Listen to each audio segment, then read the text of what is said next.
Justice Roberts, you're a little bitch, aren't ya?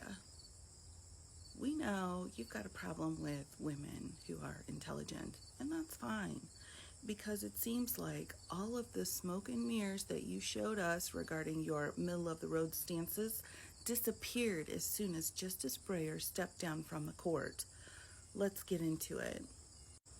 First off, I actually thought you had potential when you put that little footnote in about Korematsu and the Trump v. Hawaii case saying Korematsu was a bad idea.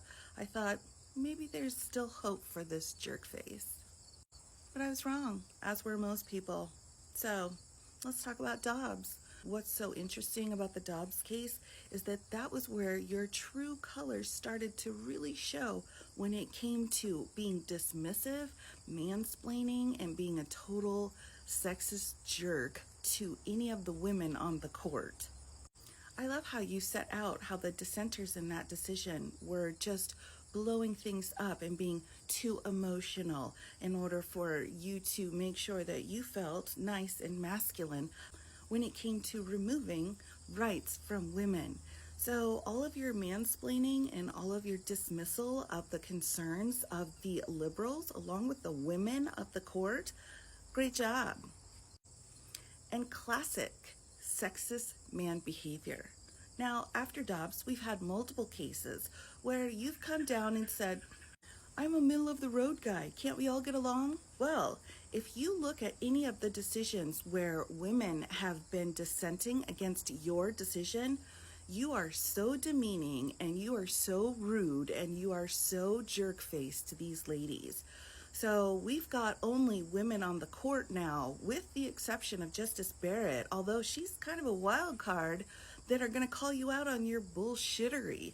Now, that means that after Justice Breyer stepped down, there are only ladies trying to keep your ass in check. And you clearly don't like that, because any chance you get to write about how stupid and over emotional and blowing things out of proportion these lady justices are, you take that opportunity and you spell it out very clearly so that if anybody actually reads your decisions and how you feel about the dissent involving any of the ladies on the court, it's clear that the ladies are just stupid idiots and that if they would just listen to you, everything would be fine, because you know how the Constitution's supposed to work, because you're a big, strong effing man. Now, let's talk about the Anderson Trump case.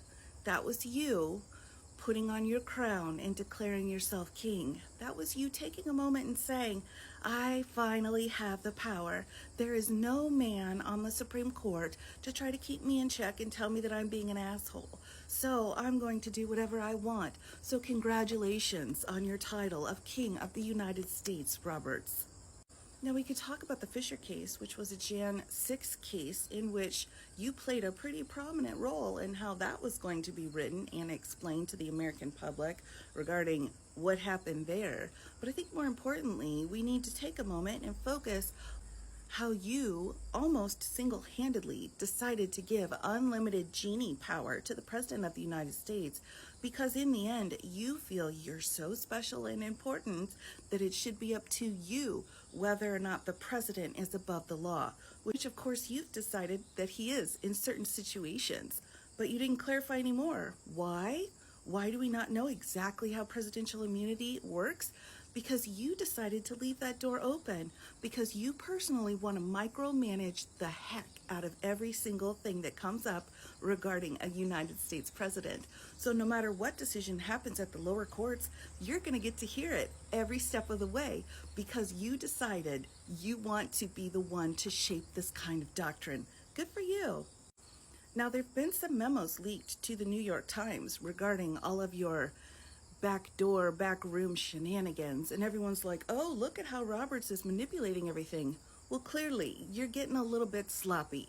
You know that, I know that, but it's okay, because in the end, you don't have to answer to anyone. You don't have to have an ethics code that can actually be enforceable, and you know that. And when you toss out little bones here and there to try to appease the public so they don't go after you in your home, those little bits and pieces are supposed to be the best and the most that we all deserve, because you are the one that gets to decide that, right? So what if you wrote a couple of memos? So what if you're in the back rooms trying to manipulate how you want to shape the United States law? So what? Who cares? That's the power and authority that you have. Because you, sir, have taken yourself from a respectable legal scholar, justice, and turned yourself into the King of the United States, who believes he has complete and total control over what goes on here. And you are the quintessential example of the phrase, with great power comes great responsibility, because you somehow have gotten into this mode in your brain where you no longer care what people think about you. And unfortunately, that means the floodgates have opened and your true colors are now showing. Your true colors of being a manipulative asshole little bitch. Now, we're all going to have to clean up the messes that you're creating, and it's going to take years. But alas, you don't care, do you?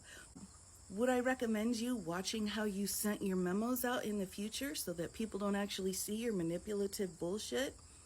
It doesn't matter what I recommend, because you're so full of yourself, you will ultimately decide what's best for the entire United States. So, King John Roberts, welcome. Thank you for taking over our country from all of us plebes who are clearly too stupid and too dumb to have any idea on how things are supposed to work in the United States. Thanks, sir.